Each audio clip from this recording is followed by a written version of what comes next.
Hello students, कैसे बच्चों आप लोग। अपन जो स्टार्ट करेंगे अपना नया चैप्टर स्टार्ट कर रहे हैं आज, जो कि क्या है आपका periodic table and periodic properties. ठीक है, पीरियोडिक प्रॉपर्टीज़ क्या होती है बच्चों, पीरियोडिक टेबल क्या होती है उसको हम लोग समझेंगे। अब उसको समझने से पहले बच्चों आज अपन स्टार्ट कर रहे हैं कि पीरियोडिक टेबल बनी कैसे। एक्चुअल में पीरियोडिक टेबल वो टेबल होती है जिसके अंदर अपन क्या करते हैं, डिफरेंट एलिमेंट को बच्चों अरेंज करते हैं। अगर आप अपनी बुक में डायग्राम देखेंगे बच्चों तो आप लोगों को खुद को समझ में आ जाएगा कि आप पीरियोडिक टेबल देखोगे बच्चों, पीरियोडिक टेबल के अंदर क्या होते हैं, डिफरेंट एलिमेंट अरेंज है, जिसके अंदर हम लोग क्या देखते हैं, एस ब्लॉक एलिमेंट किस तरह अरेंज होते हैं, पी ब्लॉक एलिमेंट बच्चों कैसे अरेंज होते हैं, डी ब्लॉक और एफ ब्लॉक एलिमेंट्स वहाँ पर अरेंज किए जाते हैं और उनको उनके एटॉमिक नंबर के अकॉर्डिंग सिस्टमेटिक अरेंज किया हुआ होता है। तो जो एलिमेंट का सिस्टमेटिक अरेंजमेंट है उसी को अपन किसके अंदर पढ़ते हैं बच्चों, पीरियोडिक टेबल के अंदर पढ़ते हैं। अब अपन देख लेते हैं पीरियोडिक टेबल का डेवलपमेंट कैसे हुआ, पीरियोडिक टेबल बनी कैसे। अब हमें पता है कोई ना कोई चीज़ की जब डिस्कवरी होती है तो डिफरेंट साइंटिस्ट उसमें आते हैं और वो आके अपना अपना आइडिया देके जाते हैं कि इस तरीके का एलिमेंट रखे जाने चाहिए। क्या हुआ बच्चों, आप लोगों को पता है एलिमेंट क्या है, अपने अर्थ में मिलने वाले सारे, ठीक है, carbon, hydrogen, nitrogen, oxygen, chlorine, bromine, calcium, magnesium, copper, iron, ये सारे क्या है बच्चों, एलिमेंट है जो हमारे डेली लाइफ में काम में भी आते हैं। ठीक है, अब इन एलिमेंट की खोज की गई तो इनको कुछ ना कुछ रखने का सिस्टम तैयार हुआ कि भाई इनको सिस्टमेटिक अरेंज करके रखना चाहिए। जैसे आप लोगों को रखा जाता है स्कूल में, क्लास में बच्चों को अरेंज किया जाता है, तो कैसे अरेंज किया जाता है, उनके रोल नंबर के अकॉर्डिंग अरेंज करते हैं, उनके नाम के अकॉर्डिंग बच्चों अरेंज कर देते हैं कि भैया ए नाम वालों को पहले रखोगे, बी वालों को बाद में रखोगे। इस तरह से अपन सिस्टमैटिक अरेंजमेंट करते हैं, किसका बच्चों, स्टूडेंट्स का रखा जाता है स्कूल में। ठीक इसी तरीके से जब एलिमेंट की डिस्कवरीज हुई तो क्या किया गया कि साइंटिस्ट ने दिमाग लगाया कि क्या किया जाए, इनको एक टेबल में अरेंज करके रखा जाए ताकि जब भी इनके कुछ प्रॉपर्टीज़ के बारे में पढ़ा जाए तो वहाँ से टेबल से निकालना आसान रहे। अब अगर हमें खोजना हो कि सारे एलिमेंट हमें कहाँ मिलेंगे तो जनरली हम उसको ऐसे देख नहीं सकते। एक जगह ऐसी है जिसमें अपन को क्या मिलेंगे, सारे एलिमेंट एक साथ मिल जाएंगे, तो वो टेबल हमने बना दी बच्चों जिसको पीरियोडिक टेबल नाम दिया गया। उस टेबल में क्या हुआ, आप अगर देखेंगे उसको तो वहाँ पे ग्रुप्स और पीरियड्स प्रेजेंट होते हैं, जिसमें 7 पीरियड्स हैं जिसमें एलिमेंट को रखा गया है और 18 ग्रुप्स प्रेजेंट है बच्चों जिसमें डिफरेंट एलिमेंट रखे गए हैं, एस ब्लॉक वाले, पी वाले, डी वाले और एफ वाले एलिमेंट्स रखे गए। बात समझ में आ गई बच्चों। अब ये रखने का दिमाग आया कि भैया पीरियोडिक टेबल में एलिमेंट को अरेंज कर दूं। अब अरेंज करने का काम आसान नहीं था क्योंकि सबकी प्रॉपर्टी पता नहीं थी और कुछ समय तक सारे एलिमेंट भी पता नहीं थे। धीरे धीरे करके इनकी डिस्कवरीज हुई बच्चों। तो सबसे पहले क्या किया गया, अब अलग अलग साइंटिस्ट ने दिमाग लगाना चालू किया तो कि क्या तरीका अपनाया जाए जिससे उनको अपन टेबल में अरेंज कर पाएँ। तो सबसे पहले आए लेविशर साइंटिस्ट आए थे, एंटनी लेविशर साइंटिस्ट हैं बच्चों ये। इन्होंने अपना क्लासिफिकेशन दिया, सभी साइंटिस्ट ने अपना अलग अलग क्लासिफिकेशन दिया और लास्ट में जाके एक साइंटिस्ट का क्लासिफिकेशन को फाइनल किया गया और उन्हीं के बेसिस पे हमारी मॉडर्न पीरियोडिक टेबल जो हम पढ़ते हैं वो उन्हीं के अकॉर्डिंग बनी है। बात समझ गए इतनी। अब यहाँ पे सबसे पहले बच्चों आए लेविशर साइंटिस्ट, उन्होंने अपना क्लासिफिकेशन दिया। अब इन्होंने क्या क्लासिफिकेशन दिया, क्या दिमाग लगाया, इन्होंने बताया कि भैया आप क्या करो कि जितने भी एलिमेंट है उनको 2 भाग में बांट दो, एक भाग तो बताओ मेटल्स का, एक बताओ नॉन मेटल्स का। बात समझ में आ गई कि जितने भी एलिमेंट्स की खोज की गई है उन सबको हम 2 हिस्सों में बांट देते हैं। एक को अपन कह देते हैं मेटल है, दूसरे को हम क्या कह देते हैं, नॉन मेटल है। मेटल का मतलब क्या होगा, वो एलिमेंट जो कि क्या करेंगे, इलेक्ट्रॉन को लूज करेंगे, और नॉन मेटल वो हो गए जो इलेक्ट्रॉन लेते हैं। जो इलेक्ट्रॉन देते हैं वो मेटल्स, जो लेते हैं वो क्या हो गए, नॉन मेटल्स। ठीक है, अब मेटल जैसे एग्जाम्पल ले लिया सोडियम का, सोडियम ने 1 इलेक्ट्रॉन दे दिया तो मेटल की श्रेणी में आ गया। क्लोरीन ने 1 इलेक्ट्रॉन दे दिया तो वो क्या हो गया, नॉन मेटल हो गया। तो ये तो क्या दिमाग लगाया किसने, लेविशर साइंटिस्ट ने, कि भाई जितने भी एलिमेंट है उनको 2 कैटेगरी में बांट दो, उसके बाद उनको टेबल में अरेंज कर दो, उनके बाद उनका क्लासिफिकेशन कर दो। अब क्लासिफिकेशन इन्होंने अपने दिमाग से लगाया बच्चों तो मेटल और नॉन मेटल में कर दिया। लेकिन अगर अपन बात करें तो सारे के सारे एलिमेंट मेटल और नॉन मेटल नहीं हो सकते। तो यहाँ पे उनकी क्या निकल के आई, लिमिटेशन निकल के आई, कमियाँ निकल के आई। पहली कमी क्या थी, as number of element increases classification insufficient. जैसे जैसे नंबर ऑफ एलिमेंट बढ़ता जाएगा, जैसे मान लेते हैं 5 और 10 तक तो ये सही है, 20 तक भी सही है। अब 20 के आगे जैसे एलिमेंट बढ़े तो ये क्लासिफिकेशन हमारा पूरी तरीके से काम में नहीं आएगा, या हम कह सकते हैं पूरा सही नहीं है, एक तरह से अधूरा क्लासिफिकेशन है। क्योंकि हो सकता है कुछ एलिमेंट ऐसे भी आ जाएं जो कि क्या हो, दोनों की प्रॉपर्टी रखते हो, जो मेटल भी हो जो नॉन मेटल भी हो। बात समझ गए।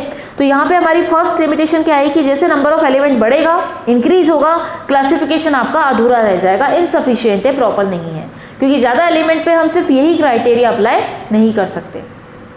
सेकेंड पॉइंट आगे कि few element show properties of both. कुछ एलिमेंट होते हैं जो दोनों की प्रॉपर्टी बताते हैं, जो मेटल भी है जो नॉन मेटल भी है। इस वजह से क्या हो गया, ये जो अपना क्लासिफिकेशन था ये गलत हो गया। बात समझ में आ गई बच्चों। लेकिन हमें पढ़ना पड़ेगा, आ सकता है लेविशर का क्लासिफिकेशन क्या था और उसकी लिमिटेशन क्या थी, तो आपको पता होना चाहिए।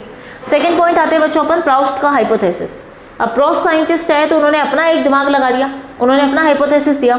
उन्होंने कहा कि भैया मान लो, उन्होंने अपनी एक अलग ही थ्योरी बना दी। वो साइंटिस्ट ने क्या कहा कि सारे एलिमेंट हम मान लेते हैं कि हाइड्रोजन के बने हुए हैं, हमें पता है हाइड्रोजन सबसे छोटा है, तो इन्होंने कह दिया मान लो कि सारे एलिमेंट जो है वो सब किससे बने हुए हैं, ये हाइड्रोजन से बने हुए हैं। ठीक है, ये हाइड्रोजन से मिलकर बने हुए हैं, तो यहाँ पे अपन बता देंगे एटॉमिक वेट निकालोगे एलिमेंट का, तो कैसे निकालोगे, वो बराबर हो जाएगा n into atomic weight of hydrogen. बात समझ गए। अपन ने क्या कह दिया कि भाई सारे एलिमेंट हाइड्रोजन से बने हुए मान लिया। अब जब इन्होंने मान लिया कि भैया सारे एलिमेंट हाइड्रोजन से बने हुए हैं, तो जब ये एटॉमिक वेट निकालेंगे एलिमेंट का तो क्या बोलेंगे, जितने उसमें n क्या है 1 2 3 4 5 नंबर ऑफ मॉलिक्यूल कि कितने हाइड्रोजन इसमें प्रेजेंट है, उससे हाइड्रोजन के वेट को मल्टीप्लाई कर दो तो आपके पास क्या आ जाएगा, एलिमेंट का वेट आ जाएगा। क्योंकि मान लो अपन किसी एलिमेंट को कहते हैं कि भैया एक एलिमेंट जो है वो 10 हाइड्रोजन से मिलकर बना हुआ है, दूसरा हमने बता दिया 15 से 20 से, तो वो वैल्यू रख के आप इसका एटॉमिक वेट निकाल सकते हो। हाइड्रोजन का वेट आपको पता ही है, तो जितने मॉलिक्यूल इसमें जुड़े हैं, जितने हाइड्रोजन मिलके ये एलिमेंट बना है, उतने से मल्टीप्लाई कर दो। n क्या होता है, पूरा नंबर होता है 1 2 3 4 5, तो उससे आपको क्या एटॉमिक वेट निकल जाएगा। बात समझ गए।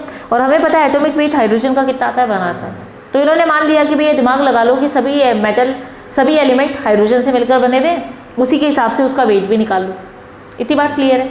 लेकिन ये प्रॉपर्टी सही नहीं है, क्योंकि क्या होता है, every metal can't be formed by hydrogen. सभी मेटल हाइड्रोजन से मिलकर नहीं बने हुए हैं, ऐसा पॉसिबल है ही नहीं। बात समझ गए। क्योंकि हो सकता है सबकी प्रॉपर्टीज अलग अलग हो। हाइड्रोजन क्या है, गैस है, कुछ सॉलिड भी होते हैं, कुछ मेटल भी होते हैं, सबकी प्रॉपर्टीज अलग अलग होती है। तो ये बच्चों ये पॉस्टुलेट ही गलत हो गया, या हम कह सकते हैं थ्योरी इनका दिमाग जो था वो गलत आ गया इसमें। मतलब ये प्रॉपर तरीके से सही नहीं था, क्योंकि कोई भी एलिमेंट हाइड्रोजन से मिलकर बना हुआ नहीं मान सकते। एक पे अप्लीकेबल हो जाए, 2 3 पे हो जाए, बाकी सब पे नहीं होगा। दूसरा पॉइंट क्या आ गया, atomic weight of all element are not whole number. मतलब क्या समझ में आया बच्चों, ये पॉइंट क्लियर हुआ क्या कहा इसने। ठीक है, ये क्या कह रहा है कि इसने बोला था कि भाई आप क्या करो, हाइड्रोजन का वेट जितना है उससे जितने नंबर ऑफ हाइड्रोजन जुड़े हुए हैं मल्टीप्लाई करके आंसर निकाल लो। अब मैं मान लेती हूँ ये एलिमेंट 10 हाइड्रोजन से मिलकर बना हुआ है।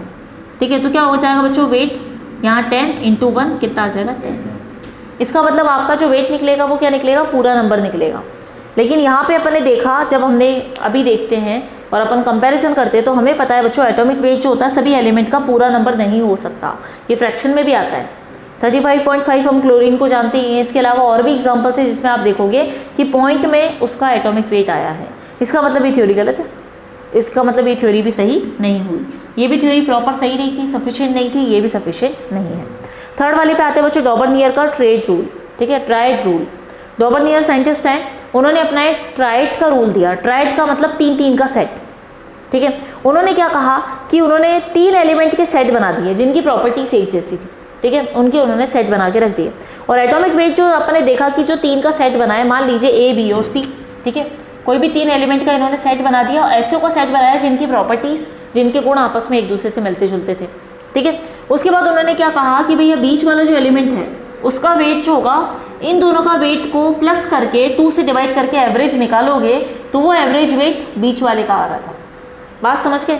ये इनके पोस्टुलेट थे। Atomic weight of middle element is nearly equal to average atomic weight of first and third element.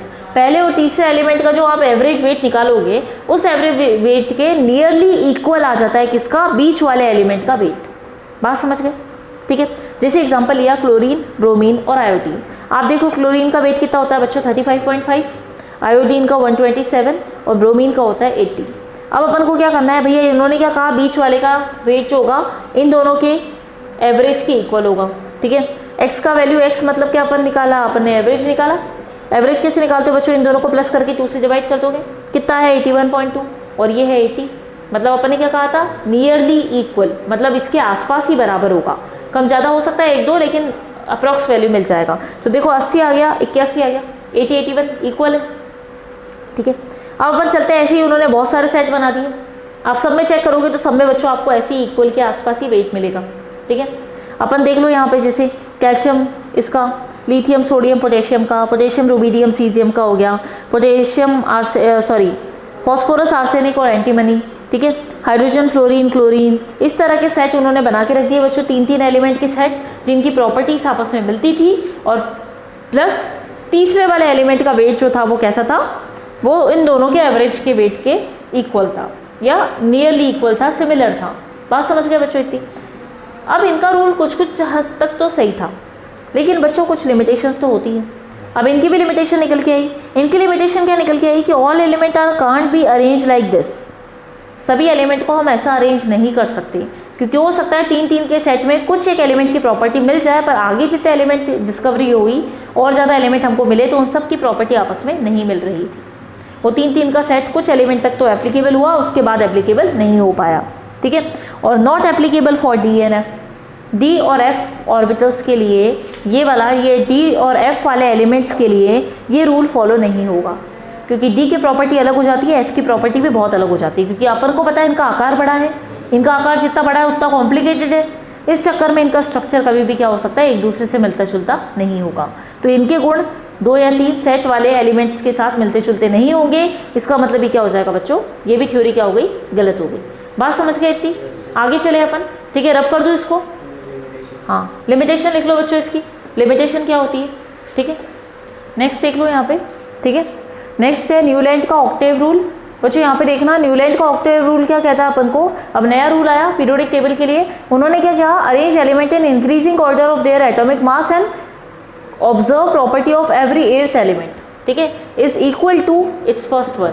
इन्होंने क्या कहा, न्यूलैंड का जो साइंटिस्ट का ऑक्टेव रूल आया, उन्होंने क्या कहा था, उन्होंने इंक्रीजिंग ऑर्डर में, ठीक है, उनके एटॉमिक मास के अकॉर्डिंग सभी एलिमेंट को रख दिया, ठीक है। एटॉमिक मास के हिसाब से, जैसे हाइड्रोजन के बाद लिथियम, बेरिलियम, जिन की खोज हुई थी, उन सभी एलिमेंट को उन्होंने मास के हिसाब से जमा दिया। अब उन्होंने क्या कहा कि पहला एलिमेंट जो है उसकी प्रॉपर्टी मिलती जुलती है किसके साथ, जो 8th नंबर पे एलिमेंट आएगा उसकी, इसलिए अपन इसको क्या नाम दिया, ऑक्टेव रूल। ऑक्टेव रूल का मतलब क्या है कि 8th एलिमेंट की प्रॉपर्टी फर्स्ट एलिमेंट वाले से मिलती जुलती होगी। बात समझ में आ गई? जैसे लिथियम की सोडियम के साथ, बेरिलियम की मैग्नीशियम के साथ। जैसे बेरिलियम मैग्नीशियम क्या हो गया, 8th नंबर पे आ गया उसके, तो जो भी 8th नंबर पे एलिमेंट होगा उसकी फर्स्ट एलिमेंट के साथ प्रॉपर्टी मिलती जुलती होगी। ये न्यूलैंड का ऑक्टेव रूल था, ठीक है। यहाँ तक तो ठीक था ये, लेकिन इसकी लिमिटेशंस भी हैं। ये सिर्फ कैल्शियम तक ही वैलिड है बच्चों, यहाँ तक, ये जितना कैल्शियम अपन ने बताया इसी एलिमेंट तक ये प्रॉपर्टीज लागू होती है, क्योंकि कैल्शियम के बाद क्या हो जाता है बच्चों, डी ऑर्बिटल चालू हो जाता है। वो एलिमेंट आते हैं जिनके आखिरी इलेक्ट्रॉन कहाँ पे जाता है, डी ऑर्बिटल के अंदर जाता है। डी ऑर्बिटल में जाता है तो उनकी प्रॉपर्टी जो होती है वो क्या हो जाती है, टोटली डिफरेंट हो जाती है, क्योंकि डी ऑर्बिटल आते ही प्रॉपर्टीज बदल जाएंगी। इसीलिए ये वाला जो रूल है ये फॉलो नहीं होगा। सेकंड पॉइंट क्या आ गया, after discovery of inert gas this law failed. Inert gas बच्चों आती है इसके बाद, यहाँ पर हीलियम आता है, हीलियम के बाद नियॉन, नियॉन के बाद ऑर्गन, ऑर्गन के बाद क्रिप्टो, जिनॉन, ये सारे कंपाउंड आते जाते हैं बच्चों, ठीक है। तो ये जो रूल बनता है एक इनर्ट गैसेस का बनता है, जहाँ पर इलेक्ट्रॉन कंप्लीटली फिल होते हैं। ये पी ऑर्बिटल में अपन इनको और डिटेल में देखेंगे। तो इनकी डिस्कवरी हुई थी इस डिस्कवरी के बाद, तो जैसे ये रूल आ गया, रूल के बाद डिस्कवरी हुई इन गैसेस की, तो इन गैसेस को यहाँ रखना पड़ा। यहाँ रखते ही पोजीशन बदल गई, हाँ कि नहीं। अब जो यहाँ पे 8th नंबर पे सोडियम आ रहा था, वो 8th के बाद 9th नंबर पे आएगा सोडियम। इसका मतलब वो रूल ही फॉलो नहीं हुआ, फर्स्ट वाला और 8th वाला तो प्रॉपर्टी दोनों की अलग अलग हो गई। तो ये रूल बच्चों यहाँ पे फेल हो गया। कब, जब इनर्ट गैस की डिस्कवरी हो चुकी थी तब। इतना क्लियर है सभी को? अब आगे चलते बच्चों, अपन लॉथर मेयर्स का कर्व आया। अब ये एक साइंटिस्ट है, इन्होंने क्या किया, एटॉमिक वेट और एटॉमिक वॉल्यूम के बीच में ग्राफ प्लॉट किया कि किसी भी एटम का वेट और उस एटम का वॉल्यूम, बात समझ गए मेरी, वॉल्यूम और वेट के बीच में उन्होंने ग्राफ प्लॉट कर दिया। उनका ऑब्जर्वेशन ये निकल के आया, ग्राफ प्लॉट करने के बाद, ये ग्राफ है इनका, जहाँ एटॉमिक वेट है, एटॉमिक मास है। अब आपने देखा कि डिफरेंट एटॉमिक मास और वॉल्यूम के बीच में ग्राफ प्लॉट करने के बाद हमारे पास कुछ ग्राफ इस तरीके का निकल के आया है जिगजैग लाइन में। अब इससे क्या ऑब्जर्वेशन निकले कि बहुत सारे इलेक्ट्रोपॉजिटिव एलिमेंट जैसे lithium, sodium, potassium, rubidium, caesium, ये ज़्यादा क्या होते हैं, हाईली इलेक्ट्रोपॉजिटिव एलिमेंट होते हैं बच्चों, क्योंकि इन पे ज़्यादा पॉजिटिव चार्ज होता है।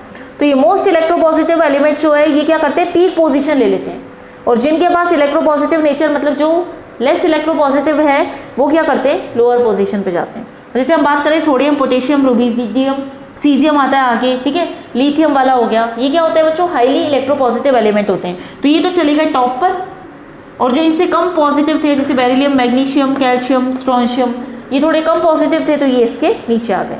बात समझ गए? सेकेंड पॉइंट क्या निकला बच्चों, मेटलॉइड और transition metals are at bottom part. Transition metalloid अपन ने पढ़ लिया था, ऐसे एलिमेंट जिनमें प्रॉपर्टीज किस किस की होगी, मेटल और नॉन मेटल की। तो इस तरह के एलिमेंट कहाँ पाए गए, बॉटम में पाए गए, नीचे की तरफ पाए गए।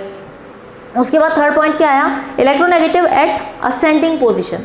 और जो इलेक्ट्रोनेगेटिव एलिमेंट है वो क्या होते हैं, ऊपर की तरफ पाए जाते हैं। जैसे आप देख सकते हो फ्लोरीन, क्लोरीन, ब्रोमीन और आयोडीन, अपन कहते हैं ये क्या होते हैं, हाईली इलेक्ट्रोनेगेटिव होते हैं बच्चों। तो ये हाईली इलेक्ट्रोनेगेटिव एलिमेंट जो अपन ने कहा, तो इलेक्ट्रोनेगेटिव पार्ट जो थे, इलेक्ट्रोनेगेटिव एलिमेंट कहाँ पाए गए, असेंडिंग पोजिशन पे पाए गए। बात समझ में आ गई। तो इनका कंक्लूजन क्या निकला, कंक्लूजन पे ध्यान दो, physical property of element are periodic function of their atomic weight. बात समझ में आई। मतलब इनका क्या निकला कि एलिमेंट की फिजिकल प्रॉपर्टी क्या है बच्चों, उनका पीरियोडिक फंक्शन है उनके एटॉमिक वेट का। बात समझ गए, ये पॉइंट समझ में आया। जो भी फिजिकल प्रॉपर्टीज हैं वो एटॉमिक वेट का पीरियोडिक फंक्शन है। एटॉमिक वेट का पीरियोडिक फंक्शन होने का मतलब कि जैसे जैसे आप उसको पीरियड में रखोगे, पीरियोडिक टेबल ही तो है ये एक तरह से, तो ये पीरियोडिक टेबल में जैसे आपने अरेंज किया है तो उसी का फंक्शन क्या है, आपकी फिजिकल प्रॉपर्टी उसके एटॉमिक वेट से। इसका मतलब जैसे एटॉमिक वेट बढ़ेगा वैसे वैसे फिजिकल प्रॉपर्टीज भी क्या होंगी, बढ़ेंगी या घटेंगी। बात समझ गए। वैसे वैसे फिजिकल प्रॉपर्टीज चेंज होंगी। तो अपन ने ये लिखा बच्चों, physical property of a element are periodic function of their atomic weight. मतलब एटॉमिक वेट जैसे पीरियड में बढ़ता जाता है वैसे वैसे फिजिकल प्रॉपर्टीज भी क्या होती हैं, बढ़ती या घटती जाती हैं। बात समझ गए इतना। वो पॉइंट उसके अकॉर्डिंग आया बच्चों, और यही बेस था मेंडलीव की पीरियोडिक टेबल के लिए। क्योंकि हमने कहा था कि मेंडलीव की पीरियोडिक टेबल क्या है बच्चों, जो अपन कहते हैं ना अभी जो हम काम में लेते हैं, वो मेंडलीव की पीरियोडिक टेबल का ही मॉडर्न फॉर्म है। हमें जो अभी तक जो बेस तैयार करके दे दिया गया था, अभी तक तो सारे साइंटिस्ट आए, सभी का ड्रॉबैक आया। अभी तक जिसने काम किया वो लॉथर मेयर का ही काम आया। लॉथर मेयर के कर्व ने क्या बताया था कि भैया जैसे जैसे पीरियोडिक टेबल में एलिमेंट का एटॉमिक मास बढ़ता है वैसे उनकी फिजिकल प्रॉपर्टीज भी उसी के अकॉर्डिंग आती जाती हैं। बात समझ गए। तो फिजिकल प्रॉपर्टी रिलेट हो गई किससे, उसके एटॉमिक मास से, एलिमेंट के एटॉमिक मास से रिलेटेड है। ठीक है, यही मेंडलीव का बेसिक था जिसके ऊपर उसने आधी पीरियोडिक टेबल बनाई, और उसी पीरियोडिक टेबल को और अच्छे से क्या करते हैं अपन, और अच्छे से मॉडर्न फॉर्म में लेके आए, तब जाके हमारी मॉडर्न टेबल आज की जो हम पढ़ते हैं बच्चों वो तैयार हो गई। बात समझ में आ गई आप लोगों को। तो बेस तैयार करने का मेंडलीव की बात करते हैं अपन। मेंडलीव साइंटिस्ट थे जिन्होंने हमें मोस्ट टेबल को तैयार करके दे दिया, और वही टेबल का मॉडर्न फॉर्म हम लोग बच्चों आज पढ़ते हैं। तो मान लीजिए जैसे अपन कहते हैं ना कि कोई रूम जो है वो आपको आधा डेकोरेट करके दे दिया, आपको 75-80% आपको क्या किया, रूम का सेटअप करके दे दिया, और आपको कहा कि आप आपके अपने अकॉर्डिंग थोड़ा सा इसको और सही कर लो, तो आपके लिए हेल्प मिल गई।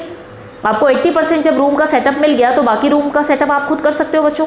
तो आपने क्या कहा भाई 80% मिल गया, इसका मतलब मोस्ट ऑफ द पार्ट तो दूसरे आदमी ने करके दे दिया। बात समझ गए। तो ठीक है, ऐसा ही अपनी पीरियोडिक टेबल के साथ हुआ है बच्चों। पीरियोडिक टेबल को 80% तक बनाने का श्रेय जो जाता है, जो अपन देते हैं क्रेडिट, वो किसको देते हैं, मेंडलीव को देते हैं, क्योंकि उन्होंने ही सिस्टमेटिक हमारी टेबल को प्रॉपर अरेंज करके दे दिया था। उसके बाद जो उसमें थोड़ा सा क्या कहते हैं अपन उसको, थोड़ा सा प्योरिफिकेशन हुआ, थोड़ा सा उसमें तो इम्प्रूवमेंट हुआ, इम्प्रूव किया उस टेबल को, हल्का थोड़ा बहुत इम्प्रूवमेंट की ज़रूरत थी, हल्का इम्प्रूवमेंट करके जो आज अपन पढ़ते हैं वो अपन मॉडर्न पीरियोडिक टेबल को देखते हैं। Is that clear. थोड़ा बहुत आगे जो चल के करते गए ना, डिस्कवरीज हुई, खोज हुई, तो थोड़ा बहुत और उसमें सुधार करते गए, और करने के बाद जो अपन पढ़ते हैं वो मॉडर्न पीरियोडिक टेबल होते हैं। उन्हीं ने आगे तक स्टडी करी और स्टडी करके उन्होंने दे दिया। ये क्लियर है, इतना समझ में आ गया क्या बात पढ़ी अपन ने बच्चों। ठीक है, इसको रब कर दूँ, ये कंक्लूजन नोट कर लो, फिर आगे चलते हैं अपन। अब मेंडलीव के बारे में पढ़ेंगे, मेंडलीव की पीरियोडिक टेबल के बारे में पढ़ते हैं अपन।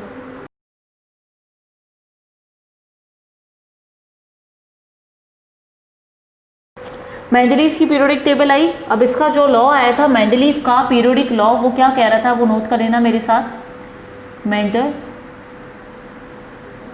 मेंडलीव का पीरियोडिक लॉ बच्चों अपन पढ़ते हैं अभी, क्या कहता है वो सिमिलर है जो अभी अपन ने मेयर का कर्व देखा था बच्चों, उस कर्व के अकॉर्डिंग ही ये लॉ भी निकल के आता है। जो लॉ हमको क्या कहता है, नोट करिए आप मेरे साथ। The physical and chemical properties of the physical and chemical properties, दिख रहा है ये, of physical and chemical properties of elements are periodic function of their atomic weight.